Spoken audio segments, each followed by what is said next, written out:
متعلق زمونږ خبره د نبی علیه الصلاة والسلام د رضاعت پورې رارسېدلې وه او څه واقعات د نبی علیه الصلاة والسلام د مودې د رضاعت بیان شوي. ننني درس کې به انشاءالله څه واقعات د رضاعت د مودې او څه واقعات د نبی کریم صلی الله علیه وسلم د وړوکوالي او بیا د نبی علیه الصلاة والسلام خپلې مور بیبي امینې ته واپس کېدل او بیا د هغې د وفات متعلق څه خبرې او اخره کې د نبی علیه الصلاة والسلام د پرورش ذمہداري د نبی علیه الصلاة والسلام د نکاح عبدالمطلب په لاس کې راځي. د هغې متعلق انشاءالله څه خبرې عرض کوو. نبی علیه الصلاة والسلام چې کله د حضرت حلیمې رضی الله تعالی عنها سره 4 کاله نبی علیه الصلاة والسلام هلته پاتې شوی دی. یو ورځ د نبی علیه السلام خور چې په شیما باندې مشهوره ده هغه خپل څاروي د سر دپاره نیستی و. نبی علیه السلام یې د ځان سره بوستی و. ناڅاپه هغه راغی کور ته چغې وایي مور ته پلار ته وایي زموږ ورور چې عذب په قتل یې او ډېر وارخطا چغې وهلې.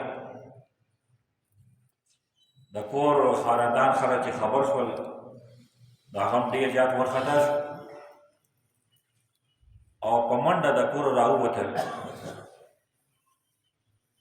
چې هغه ځای ته راورسېدل نبي کریم صلی الله علیه وسلم په خپل ځای باندې ولاړ دی او رنګ مبارک لږ متغیر شوی دی. نو حضرت حلیمې چې ولیدو نو ډېر زیات خوشحاله شوه چې زه ژوندی خو دی او بیا یې خپل خوا ته نږدې کړو او تپوس یې د وکړو چې څه واقع راغلی.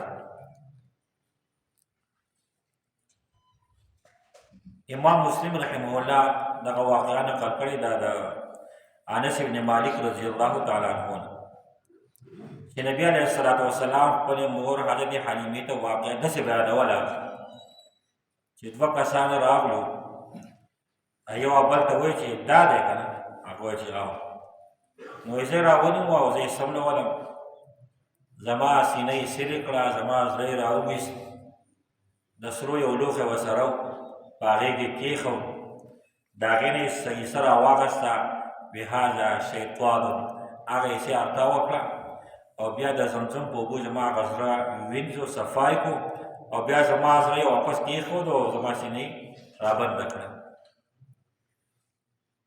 دې ته د سیرت په کتابونو کې واقعه د شق صدر وایي. د قول راجح مطابق د نبی علیه الصلاة والسلام سینه مبارکه 4 پیرې شق صدر واقعه راغلې ده. 4 یوه دا واقعه ده د 4م کال په عمر کې.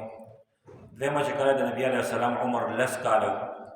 درېیمه چې کله نبی علیه السلام ته نبوت میلاوېدو په هغه وخت کې. 4مه چې کله نبی علیه السلام معراج ته تو په هغه وخت کې د شق صدر دا واقعات راغلي او د هرې پیرې جدا حکمتونه علماو ذکر کړي دي. د 4 کالو په عمر کې چې د نبی علیه الصلاة والسلام زړه مبارک راویستی شوی دی او دا د زمزم په اوبو باندې وینځلی شوی دی او د هغې نه سیسه لرې کړی شوې ده. نو فرمایي د وړوکوالي په وخت کې د ماشوم زیاته توجه هغه لوبو طرف ته بېفایدې څیزونو طرف ته د غفلت هغه اسباب د انسان په زړه کې دغه ځای پراته او شیطان چې کله انسان باندې وسوسه ګرځوي په دغه ځای باندې غورځوي د زړه په دغه حصه باندې. نو په دې وړوکوالي کې الله پاک د نبي علیه السلام هغه حصه ختمه کړه. بلکل الله تبارک وتعالی د شیطان د وسوسې د هغه ځای هم نبي علیه السلام پاک. دویمه چې کله 10 کاله عمر شو نبي علیه السلام بیا شق صدر واقعه شوې ده او علما فرمایي د هغې وجه دا و چې کله یو هلک یو ماشوم ځوان چې 10 کال ته ورسي نو د ده توجه چې ده هغه منډو تړلو دې طرف ته شي او لاوبالي پن په وړوکو ماشوم کې پیدا شي نو الله تبارک وتعالی په دغه موخه دا واقعه راوسته د نبي اسلام د زړه هغه هم صفا کړه او بیا درېم موقع چې کله وحي راتله دا واقعه په دغه ټایم کې مو راغلی ده چونکې د الله تبارک وتعالی د طرفه د وحي بوج د وحي اسرار د علوم الهیه او تحمل دغه الله فرمایي لو انزلنا هذا القرآن على جبل لرأيته خاشعا متصدعا من خشية الله کچته کې دا کتاب موږ نازل کړی په غر باندې دا هغه د بوج د وجې نه باندې هغه ریزلې د شی الله پاک د هغې د وجې نه د یو زړه باندې چې دا وحي راځي دغه علوم دا په زړه کې منتقل کي او هغه برداشت کوي د هغې لپاره خو د زړه څه همت پکار د دغه همت دپاره الله تبارک وتعالی دغه واقعه په درېیم کې ده د شق صدر دا شوې ده الله پاک او څلورم چې کله نبي علیه السلام معراج ته تو نو ظاهره خبره ده چې انسان د ناسوت نه عالم ملکوت ته تلو ځکه نبي علیه السلام د معراج واقعه به انشاءالله راشي نبي علیه السلام د ځمکې نه عرش ته تللی دی او روح مع الجسد تللی دی یوازې روح نه دی نه په خوب کې دا واقع شوې ده نبي علیه السلام په واسطه شوې ده د جسم سره نو صفایي پکار وه د عالم ملکوت سیلو او د تجلیات الهیو د هغې مرکز د نبي علیه السلام زړه مبارک جوړېدو د الله تبارک وتعالی د ربانیو نښو مشاهده د هغې لپاره د زړه یو همت پکار و طاقت او قوت پکار و د هغې لپاره د نبي علیه السلام دغه شق صدر واقعه کړی شوې بیا د نبي علیه السلام د دې صفایي نه پس مهر د نبي اسلام په ملا مبارک باندې ولګولی شو تاسو پوهئ چې مخکې هم دا خبره شوې چې د نبي اسلام پیدایش په وخت کې ملا باندې مهر و نو علما کرام فرمایي چې دا دوی پیر مهر د تجدید دپاره او په هغه ځای باندې الله پاک دا مهر ولګو چې د کوم ځای د شیطان د وسوسې خطرې ځکه حدیث مبارکه کې راځي انسان چې د انسان د دیولو د منځ په خوا کې شیطان ناسي او چې کله د انسان په زړه د هغه توجه چې کله د انسان زړه غافل شي وسوسه وګرځي او چې کله د انسان زړه د الله پاک په یاد شروع شي هغه پرشون بار ته وباسي او عمر بن عبدالعزیز رحمه الله فرمایي چې یو کس الله پاک د سوال وکړو چې ما ته د شیطان د وسوسې د دې حالت دا ما د ښکاره کړي نو هغه څه ښکاره شوی چې دا شیطان دا د انسان د دیولو په دې منځ کې داسې انتظار کوي چې کله د انسان زړه غافل شي دی شون وردنده کړي وسوسه وکړي یو حدیث کې هم راغلی نو د نبي علیه السلام مهر نبوت دا د مخکې نه و لیکن په دې موقع تجدید وشو بعضې خلک د نبي علیه السلام د شق صدر ته منکر دي و چې د نبي علیه السلام سینه نه ده کولاو شوې او د نبي علیه السلام زړه مبارک نه ده راویستی شوی او نه دی انزله شوی دا شرح صدر دی زمونږ علما د هغې جواب کوي چې په شرح صدر او په شق صدر کې فرق دی دا شرح صدر دا خو عام انسان ته هم کیدی شي قرآن کریم آیتونه په هغې باندې ګواري حضرت موسی علیه السلام ته هم دغه واقعه ده رب اشرح لي صدري ویسر لي امري الله زما سینه کولاو کړي نو هغه خو پیغمبر د هغه دعا به خامخا قبوله شي نو دا خو د نبي اسلام خصوصیت پاتې نه شو او شق صدر دا د پیغمبر اسلام په معجزو کې اهمه معجزه ده بل دا چې قرآن کریم آیتونه په دې باندې دلالت کوي چې الله تبارک وتعالی د عام انسان سینه کولاوي من یرید الله ان یهدیه یشرح صدره للاسلام د دې وجه نه د نبي اسلام شق صدر واقع شوې ده احادیثونه ثابته ده او دا د پیغمبر علیه السلام د علو شان د نبی علیه السلام د صفایي د پاکیزګۍ او علامت دی امت ته خو او د ابتدا نه د پیغمبر علیه السلام د زړه هغه هیئت الله تبارک وتعالی په ترقۍ باندې وغوښتو چې هغه د نبوت د علومو حامل وګرځي دا خو د شق صدر واقع شو د نبی علیه السلام وړوکوالي کې واقعات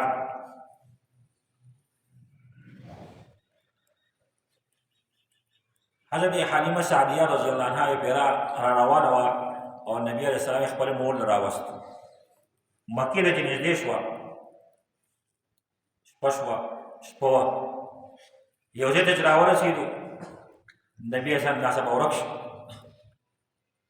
حضرت حلیمه ډېره په جلتۍ سره ډېر په افسوس سره راغله او عبدالمطلب صاحب ته وایي چې ما خو محمد را روان کړی و، دې ځای ته راورسېدم خو تیاره وه، په دې ځای کې زما نه ورک شو، زه خو پسې ډېره زیاته وګرځېدم، ما خو نبي علیه السلام ونه لید، ما خو محمد ونه لید. عبدالمطلب د ځان سره ورقه بن نوفل دی د تره زوی و، دی ځان سره روان و او په دې غرونو کې چونکې هغه غرونه تک ټول غرونه دي، نو په دې غرونو پسې ګرځېدو نو تهامه یوه دره د هغې ته ورسېدو، وادي تهامه هغې ته ویلی کېږي. یو کس یې ویلو چې هغه ناست و خو تیاره وه، خو د نبي علیه السلام بدن چې و هغه لکه په طریقې باندې و، لږ وخت کې بدن ډېر وجود مبارک ډېر غټ شوی. نو اواز یې وکړو من انت، ته څوک یې؟ نو نبي صلی الله علیه وسلم انا محمد بن عبدالله بن عبدالمطلب. عبدالمطلب ورته رغاوت وکړه ستا نیکه عبدالمطلب په دا پسې ګرځم، ډېر زیات خوشحاله شو. بله واقعه مخکې دا خبره بیان شوې چې حضرت حلیمې خواهش دا و چې نبي علیه السلام زموږ سره پوره موده پاتې شي، ځکه چې نبي علیه السلام نه الله پاک چې کوم برکات ورکړي ظاهره خبره ده، هر نبي کې برکات دي، بیا په خاتم النبیین د برکات به شوې. نو څلور کاله شک سره دا واقعه چې راغله نو دې نبي علیه السلام راوسته، ویلې ده چې دته څوک نقصان ونه رسوي. نو حضرت آمینه بیبي تپوس کوي د حلیمې نه چې تا خو دا محمد بوستی و او تا خو وایي چې دی به ځان سره زما سره لکه موده به وي، نو تا څنګه دی زر راوسته؟ نو هغې ورته د شک صدر دا واقعه بیان کړه چې زه په ده باندې ویرېدم چې دته څوک نقصان ونه رسوي. او نور څه واقعات یې ورته بیان کړل. یو دا واقعه بیا بیان کړه چې بیا زما سره دی په خوا کې ناست د یهودو یو جماعت راغی، یو ټولګی په سفر باندې روان، تورات باندې د هغو ایمان، ما ته پاک او دینداره خلک ښکاره شو. نو ما د هغې نه تپوس وکړو چې د دې ماشوم باره کې ستاسو څه خیال دی؟ بیا هغو چې وکتل وایي چې دا څوک دی؟ وایي ما وایي چې دا داسې ماشوم دی او داسې پیدا شوی دی، د پیدایشه ټول خبرې مې ورته وکړې او تعجیبات او برکات دي پکې. وی دغه یهودو جماعت ته وکتل، نبي علیه السلام ته لاندې باندې سترګو ته وکتل، تندي ته وکتل، نو یا بل ته وایي چې دی خو وژل غواړي، دا خو هغه آخري پیغمبر دی، ما اندازې داسې دی. نو حضرت حلیمه وایي زه ویرېدم چې واقعي دی قتل لګي. د هغه یو یهودي زما تپوس وکړو چې د ده پلار څوک دی؟ ما ورته دا خبره ونه کړه چې دی یتیم دی او دی ما د مکې نه راوستی، نور د پیدایش کومې خبرې ټولې موده کړي دي. نو ما ته وویل چې د ده پلار څوک دی؟ نو ما خپل خاوند حارث ته اشاره وکړه چې دا یې پلار دی. بس هغوی هغه آخري پیغمبر چې دی هغه به یتیم پلار به د ده پیدایش نه مخکې مړي، نو په دې وجه باندې قلار شول او هغه جماعت لاړ. درېیمه واقعه حضرت حلیمه فرمایي چې د عکاظ میلې ته زه لاړم. دا عکاظ دا میله دا د طایف او د نخلې په منځ کې یو میدان دی، په هغې کې بله کېده چې کله به حاجیان د شوال په میاشت کې حج دپاره راغلل نو په دغه ځای کې به ایثار و. نو په دغه میله کې به ځان اخیستل خرڅول کول، چا به تجارت کوو، بس دا لوبې تماشې به وې، خلکو به د پلار نیکه واقعات بیانول، قصې به یې بل ته کولې، فخر او غرور او بس یو لوبه به وه، غټه میله به لګېدلې وه. اوس هم د هغې میدان سنس عیسی موجوده ده شته. حضرت حلیمه فرمایي چې ما زه دغه میلې ته لاړم، ځان سره به نبي علیه السلام بوتلو. نو په دا اکثر په دې میلو کې دا مداریانې داسې یو مداري او کاهن غوندې کې و، هغه ناست و، د هغه چې په نبي علیه السلام باندې نظر ولګېد او ښه پوره ورته وکتل، د هغه لاس پښو ته یې وکتل او تندي ته یې سترګو ته یې وکتل، نو فورا آواز وکړي دا ماشوم قتل کوي. نو حضرت حلیمه فرمایي چې دا آواز زما په دې غوږ باندې ولګېد، نو زه سیټ ته شوم. نبي اسلام یو ترور ته بوت، دا سړی چغې وایي چې دا هلک ورسې او قتل یې کوي. خلک راغلي څوک قتل کوي، چا ستا نقصان وکړو، ستا دشمن راغی. هغوی دا چې دی دا د یو ماشوم ما ولیدو، دا ګوره نبي آخر زمان دی، دی به ګوره لویېږي او دی به عرب به د ده ماتحت کېږي. ګوره تاسو چې کوم کتاب منئ، تاسو چې کوم خپل عبادت کوئ، کوم معبودانو عبادت کوئ، دا ټول به قتلوي. ګوره خلک ګرځېدو هلک یې حلیمې نبي علیه صلات وسلام سیده راوویست، د میله نه راووت. څه پوره ځای بل ځای کې میله لګېدلې وه، ذیلجاد هغې ته ویلی کېږي. نو په هغې کې یو نجومي ناست و، خلکو د خپل ماشومان به راوړل او دغه ماشوم باره کې ستا د باره کې څه خیال دی، دی به څه جوړېږي، دی به څنګه. نو هغه دا خبرې کولې. فورا د هغه نظر په نبي اسلام باندې پرېوت. نبي اسلام ته په غور باندې وکتل. نو د حضرت حلیمې نه تپوس وکړو چې د دې ماشوم په دې سترګو کې سوروالی دی، د ده سترګې خوب دي؟ وی ما چې نه دا خو خوب نه دي، دا خو داسې دي. بس وی رانیسئ دا دی. دغه نجومي په خپله راپاڅېد او نبي اسلام ته لاس راورسوه. خو الله تبارک وتعالی د نبي اسلام حفاظت وکړو. هغه سړی لیونی شو، بس هلته کې لټې وټکولې مړ شو. حضرت حلیمې نبي علیه الصلاة والسلام په تادۍ باندې کور ته راورسوه. ابن هشام دا مشهور د سیرت کتاب دی، هغه یو بل واقعه هم نقل کړې ده. وی د عیسایانو جماعت راغله او نبي علیه السلام حلیمې بیبي را روان کړه، کور ته راوستو چې ده د خطر محسوس کېږي، ما ته ښکارېږي. نو چې دې مور د حواله کړم چې زما ذمهواري خلاصه شي. نو هغه د عیسایانو جماعت نبي علیه السلام ته وکتل، د نبي علیه السلام ملا مبارکه باندې هغه مهر ولیدو، د نبي اسلام سترګو ته یې وکتل. نو حلیمې ته وایي چې دا ماشوم مونږ ته داسې ښکارېږي لکه دی چې هغه آخري پیغمبر دی، زموږ په کتابونو کې د پوره تفصیلات دي. نو ته دی مونږ ته حواله کړه، دی مونږ پېژنو، د ده مونږ پوره حقیقت مونږ ته معلوم دی، مونږ د قدر کوو، دی مونږ ځان سره بوځو. ویې ما وایي چې نه دا خو د ما سره پردی امانت دی او دا به د هغو ته رسوم. نو هغو ماته دا ووایي چې بیا د ده ښه حفاظت وکړه، دی خپل ځای ته ورسوه.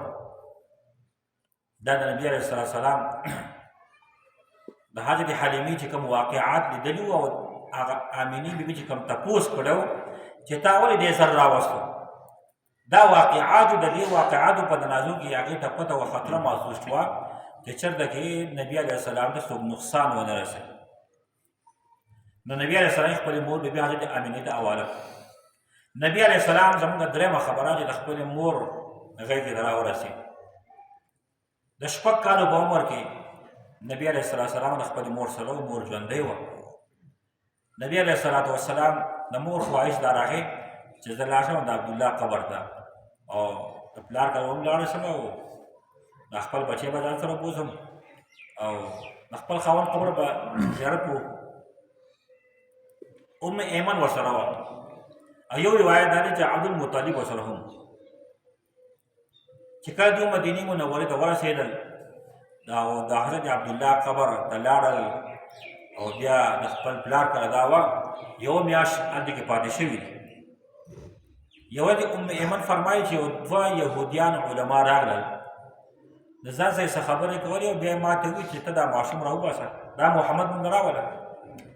وی چې کله نبي علیه الصلاة والسلام هغو د ما راوویستو، نو هغو چې پوره وکتل، یو بل ته وایي چې ګوره دا علامات د ده داسې دي لکه دی چې د دې امت هغه پیغمبري او دا مدینه چې دا د ده د هجرت ځای دی او دی به یو بل زبردست جنګ کوي، قیدیان به دلته راولي. او بیا هغه یهودیان لاړل. نو ام ایمن حضرت آمینې ته دا خبره وکړه چې دوی 2 کسان راغلي، دا خبره یې کړې وه. نو چونکې د حضرت آمینې بیبي دپاره د شک صدر واقعه یا د حلیمې بیبي نور واقعات یا دا واقعه څه ناشنا نه و، ځکه چې هغې ته پته وه چې نبي علیه السلام یو عجیبه شان عظیم شان حیثیت الله پاک وله ورکړی دی. نو هغې په دې خبره هېڅ حیرانتیا نه کوله. البته خطر یې محسوس کړه چې موږ واپس خپل کور ته لاړ شو. یو میاشت پس دا 500 کیلومتر فاصله ده د مکې او د مدینې. واپس را روان شو، مقام ابوا ته راورسېدل. حضرت امین بیماره شو، خوشی ځای دی، اوس هم خوشی دی او په هغه ځای وفات شو. ایمن حیران شو چې په دې ځای کې موږ څه کوو. نبي علیه السلام ډېر زیات ژړل، ډېر زیات. ایمن فرمایي چې موږ د حضرت امینې د دفن نه پس موږ را روانېدو، ما به نبي اسلام را روانه و، نبي اسلام په دې قبر وپرېوتو. ډېر په مشکل باندې ما نبي اسلام په 15 ورځو کې مکې مکرمې ته راورسېد. عبدالمطلب د دې واقعې نه خبر شو، ډېر زیات خبر شو، ځکه چې نبي اسلام د پیدایښت نه مخکې پلار لاړ، بیا لږ وخت د مور سره پاتې شو، 6 کاله په عمر کې. هغه مور هم الله پاک واخیسته. دا د الله پاک یو نظام روان کړی دی چې سبا څوک دا ونه وي چې د ده تربیت پلار کړی دی یا مور کړی دی یا نیکه کړی دی، د تعلیم یې ورکړی دی. د خلکو د دې خبرې ختمولو لپاره الله تبارک وتعالی یو ترتیب چلولی. نو حضرت عبدالمطلب په دې ډېر زیات خفه شو. د نبي صلی الله علیه وسلم سره د دې وجه محبت هم ډېر زیات سیوا و. نبي علیه السلام د خپل نیکه د عبدالمطلب صاحب په کفالت کې راغی او دومره محبت په سره نبي علیه السلام سره عبدالمطلب صاحب کوو، چونکې عبدالمطلب مشر خاندان د علاقې سربراو. نو خانه کعبه کې د حجر اسود په خوا کې د هغه لپاره باقاعده به یو قالین غوړولی کېده او په هغې باندې د چا د کېناستو مجال نه و.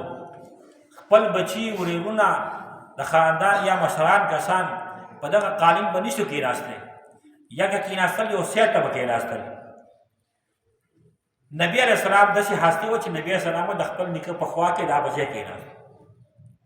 دې ترونو به یې دا کوشش کو، خاندان نورو کسانو دی خو ماشوم دی او دا خو د نیکه د سردارۍ ګدۍ ده، په دې باندې کېناستل نه دي پکار. نبي اسلام دا ځای راښکولو. نو نبي علیه السلام به مزاحمت کو. نو عبدالمطلب یې دی پرېږدي، د خپل شان معلوم دی، د خپل ځای معلوم دی. او کله کله به وي زما دا بچی چې دی زه غواړم دا چې الله پاک دله یو مقام ورکړي، داسې مقام چې نه به عربو ته مخکې میله شوی، نه به وروسته میلاو شي. په آخري عمر کې د عبدالمطلب نظر کار پرېښود.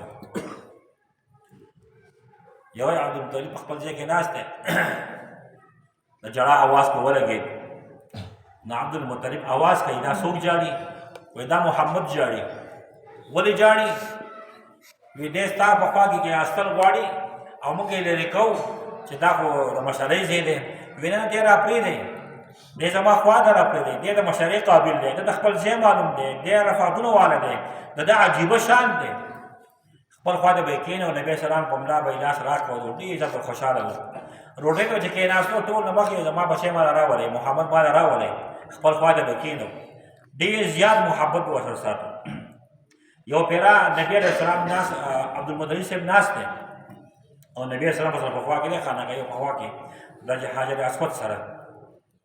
د قبیله بنو مدلج په دې باندې خاندانو کې الله پاک یو خاصیت ښودی، قیافه شناسو. لکه نن سبا زموږ د خلکو اکثر خلک یې بعضې کسان ډېر تکړه نوسی وي، لکه ته پلانکي نوسی دی، هلکه ته د پلانکي زوی نه پېژنې. نو په دې مدلج قبیلې کې بعضې کسان ډېر زیات قیافه شناسو. نو چې کله هغو راغلل نو عبدالمطلب صاحب ته وویل چې ستا دا نوسی چې دی د ده د قدمونو نشان چې دی که نه، دا د ابراهیم علیه السلام چې کوم قدمونو نشان په دې مقام ابراهیم باندې دی، دا د هغې شان بالکل هوبهو دی. د دې نه پته دا لګي چې ستا دا نوسی چې دی که دا ډېر عظمت والا دی. د ده په ډېر زیات اختیار ساته، ډېر زیات د ده حفاظت کې. یو پیر عبدالمطلب صاحب تشریف فرما دی، د نجران سلسعیان د حج دپاره راغلل. نو هغو عبدالمطلب خوا ته کېناستل، وایي چې تا ته یو خبره کوو، دا مکه چې دی که دا مکه زموږ په کتابونو کې دا خبره ده، دا مکه د آخري پیغمبر جای پیدایش ده، دا د هغه د پیدایش ځای دی او دا زمانه ده یا پیدا شوی یا پیدا کېږي او د هغه علامات دي. د هغه یو علامه ده چې د ولو په دې منځ کې به یې لږ ځای راوتی غونته کېږي، نو هغه به آخري پیغمبر وي. دو دا خبرې کولې په دې کې چا نبي علیه السلام راوستو؟ عبدالمطلب صاحب. دغه عیسایانو چې کوم وفد و هغه چې وکتل کته بره پورا چاند بین و نو هغه یو عیسایي وایي زما چې څونه خیال دی ستا دا بچی نه دی په ده کې د هغه پیغمبر پوره علامات پوره علامات خو یو خبره ده چې دا ستا زوی دی زموږ په کتاب کې دا خبره ده چې د هغه پلار به مړ نو عبدالمطلب صاحب ورته وایي چې اصل کې حقیقت هم دا دی د ده پلار مړ دی دا زما لمسی دی او دی زما سره یې د ده کفالت هغه زما ځای کوم نو هغه ورته وایي چې دا چې دا آخري پیغمبر دی او د ده ډېر زیات حفاظت کوه د ده د وجې نه به ستاسو قبیلې له ستاسو خاندان له ستاسو مکې له عربو ته یو عجیبه شان میلاویږي د مشرق او د مغرب باندې به د حکومت چلیږي د ده خبره به آخري خبره وي دی به د بوتانو عبادت نه کوي دی به د رحمان عبادت کوي دی به د ښو خبرو تلقین کوي د بدو نه به خلک منع کوي نو د دې خپل وسیع چې دی ډېر زیات حفاظت کوي نبی علیہ السلام سره به د دې وجه نه د هغه ډېر زیات محبت یو صحابي دی حضرت حیدا بن معاویه رضی الله تعالی عنه دا ډېر مشهور صحابي دی دی فرمایي چې یو پېره زه رالم او د خانه کعبه کې د طواف دپاره یا د حج دپاره راغلم یو سړی مې ولیدو ډېر دنګ قد والا او ډېر عمر والا ډېر وجیه شخصیت طواف کوي او په دې طواف په دوران کې یو دعا وایي او په هغه دعا کې دا اشعار وایي رد الی راکبی محمدا یا رب رده واستنا عندي یدا دا آواز کوي یا الله زما هغه سوار ما ته واپس راولي محمد او یا الله هغه ما ته واپس کې زما مټې په هغه باندې مضبوطې کړي نو ما تپوس وکړو چې دا څوک دی د خلکو ما ته وایي چې دا عبدالمطلب بن هاشم دی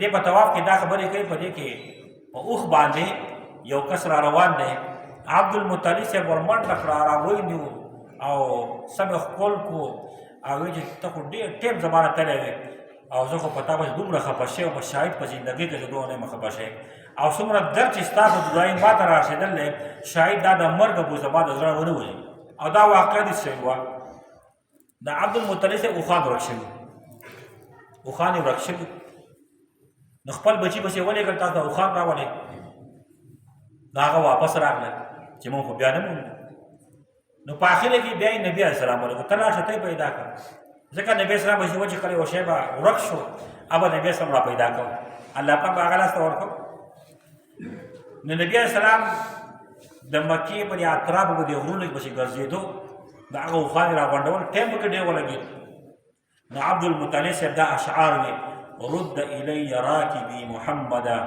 یا رب رده واستنا عندي یدا یا الله ما زما بچی ما ته واپس کړي د دې نه پس به عبدالمطلب صاحب نبی علیه السلام د خپل خوا چرته نه لیدلی و ځکه وایي د ده په جدایي باندې خفه کېږم ډېر زیات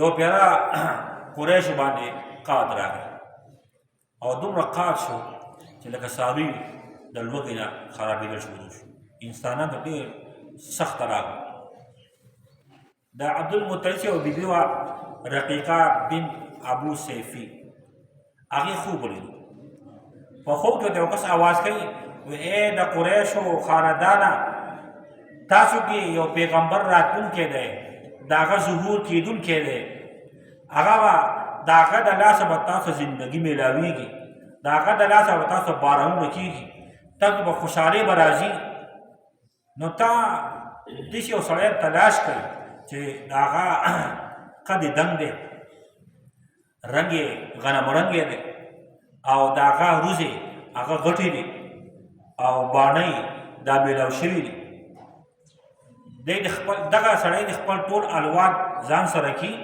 او تاسو دا نور مکې والا د هر خاندان یو یو کس ځان سره کوي او راشئ خوشبو به ولګوئ پاک صاف به راشئ او حجر اسود به ښکل کوئ د دې ځای به لاړ شئ جبل ابو قبیس ته هلته به سوال وکړئ الله تبارک وتعالی او باران وکړي د عبدالمطلب بیبي چې راپاسېده رقیقه بن ابو سیفي دې قریش دا خوب بیان کړو چې داسې خوب مې لیدلی دی د هغو دې دا کم علامات چې ته دا خو ستا په دې خاور کې دي عبدالمطلب کې دي یو بس دې روان کړي الله پاک به رحم وکړي.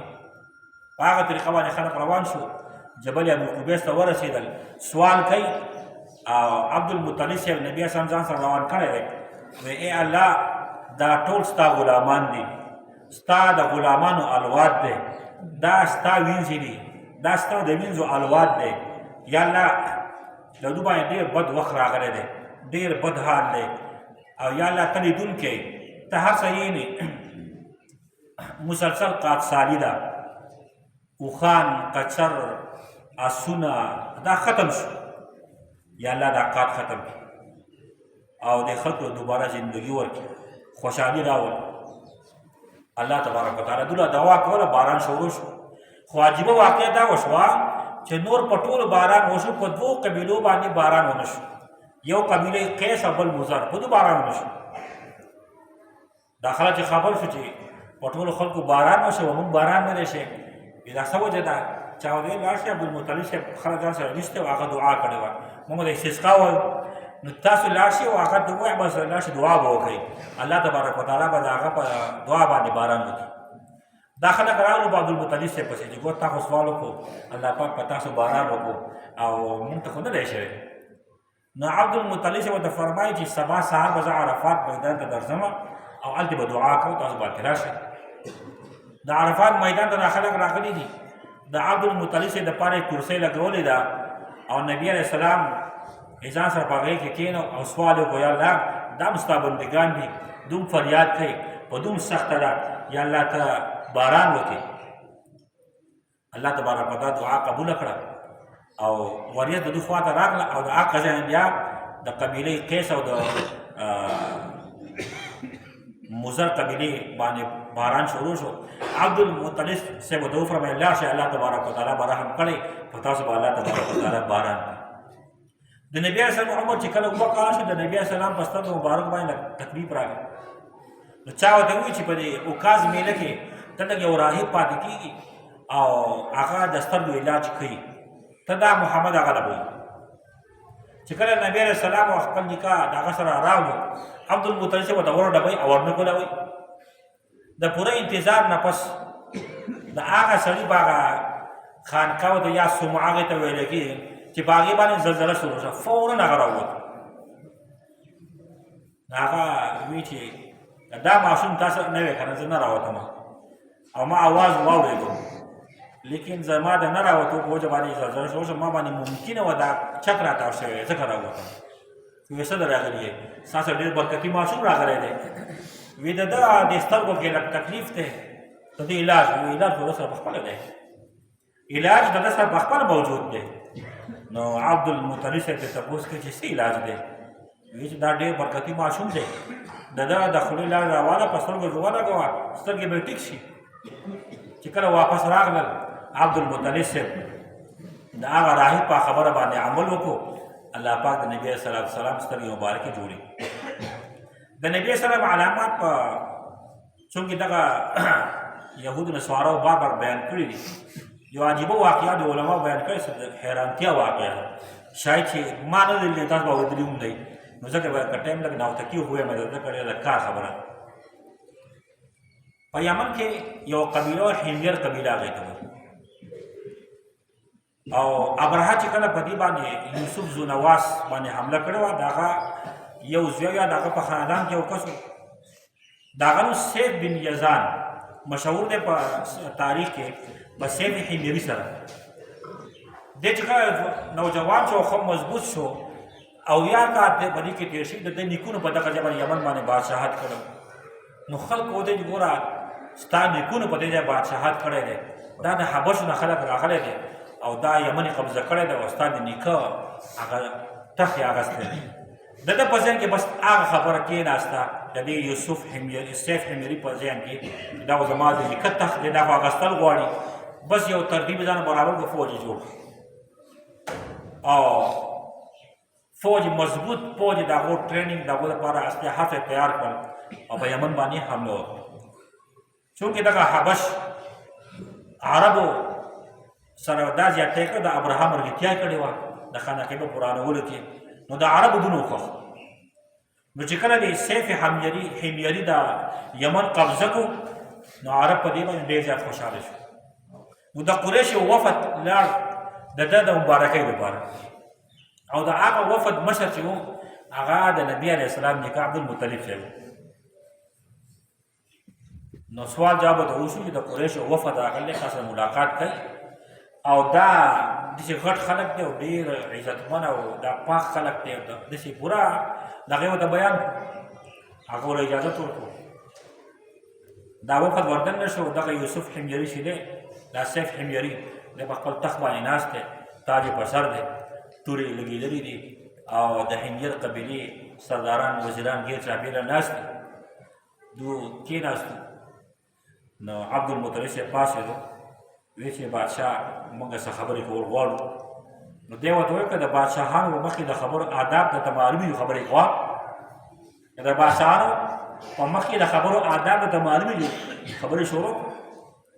نو عبدالمطلب صاحب خبرې شروع کړې، وی ای بادشاه موږ د خانقاهې متولیان او خادمان یو، موږ د الله د کور محافظین یو، موږ د حبشو حکومت چې و هغه موږ بوج ګڼو په عربو باندې، او ستا په دې ګټه باندې موږ ډېر زیات خوشحاله یو. موږ مبارکۍ راغلي تا باندې مبارک شي، او د دې ګټې سره د دې فتحې سره به ستاسو مشرانو ته عزت میلاو شي، او ستاسو آینده نسلونو ته به وقار میلاو شي.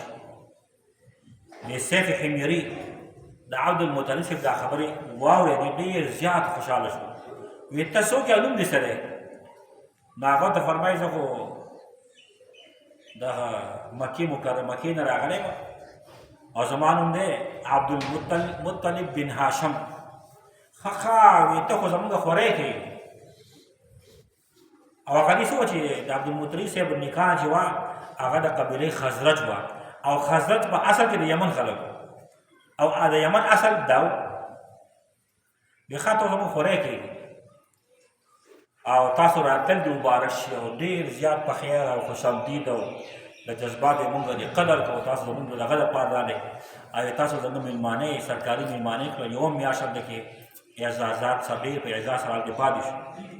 یوه میاشت پس دې سیف حميري عبدالمطلب صاحب جدا کړو. زما تاسو سره جدا سوال جواب. عبدالمطلب صاحب کېنوو،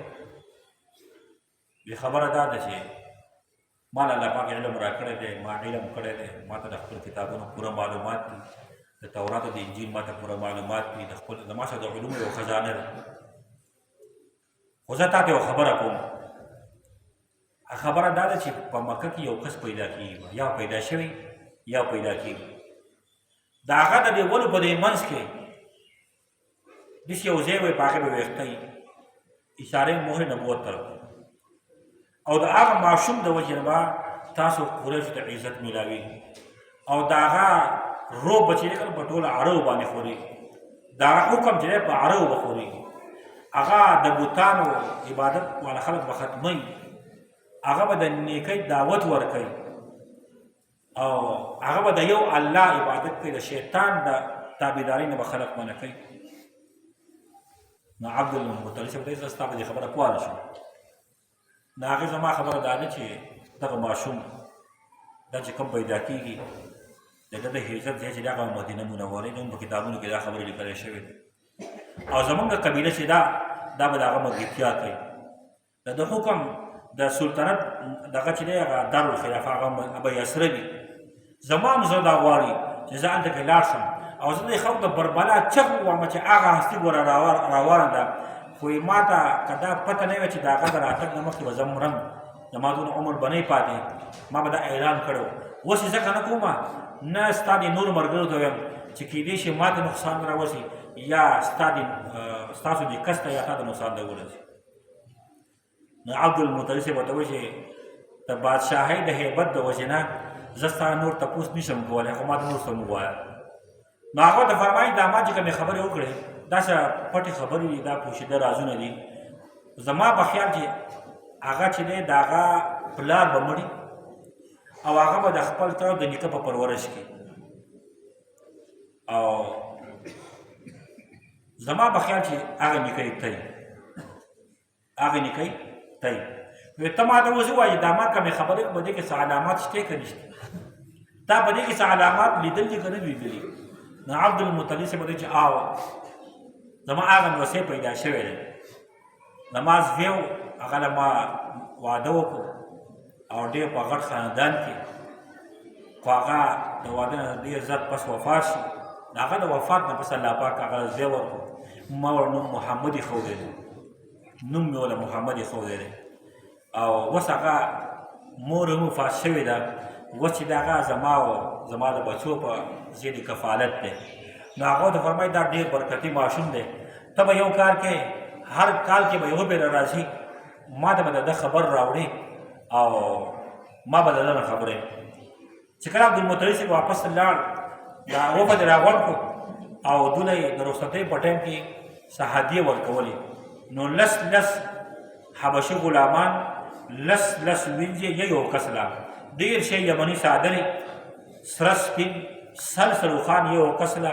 د عنبرو ډبي د خوشبو ډبي وله ورکړل او عبدالمطلب صاحب له یې د دې ټول لس چنده سیوا هدیه ورکړه خو کال پس نو پوره شی چې دغه بادشاه وفات شو عبدالمطلب صاحب به اکثر د دغې بادشاه تذکره کوله د عبدالمطلب صاحب نظر په آخره کې د 95 سال په عمر کې د یو روایت مطابق د هغه وفات شوی ام ایمن فرمایي چې کله د نبي اسلام نیکه وفات کېدو نبي اسلام یې سر ته ولاړو او چونکې دا اخري سهاره وه د نبي علیه الصلاة والسلام د مور او د پلار نه پس د عبدالمطلب صاحب خپل بچي راوغوښتل او خاص کر ابو طالب او حضرت عباس یو زبیر وی چې دا زما دا بچی چې دی دا تاسو ته واله کوم او د ده به دا ډېر برکتي ماشوم دی د ده به ډېر زیات خیال ساتئ یا وفات شو د نبي اسلام عمر په دغه ټایم کې 8 کاله 2 میاشتې او 10 ورځې چې د نبي اسلام نیکه وفات شو ام ایمن فرمایي چې نبي صلی الله علیه وسلم د خپل نکاح سر ته ولاړو او جړل ما د هغه موقع ډېره ښه یاده ده د عبدالمطلب صاحب نه پس نبي علیه السلام د خپل تره ابو طالب په کفالت کې راغی انشاءالله العزیز را روان درس کې به د دغه متعلق خبره کېږي یو خبره پاتې شوه د هدایت د اسباقو ټایم دا وخت انشاءالله دا به سبا بیا بیان کړو واخر دعوانا ان الحمد لله رب العالمين اللهم صل على سيدنا محمد وعلى ال سيدنا محمد وصل على المؤمنين والمؤمنات والمسلمين والمسلمات ربي اغفر وارحم وانت خير الراحمين ربي اغفر وارحم وانت خير الراحمين ربي اغفر وارحم وانت خير الراحمين سبحان ربك رب العزة عما يصفون وسلام على المرسلين والحمد لله رب العالمين برحمتك يا ارحم الراحمين.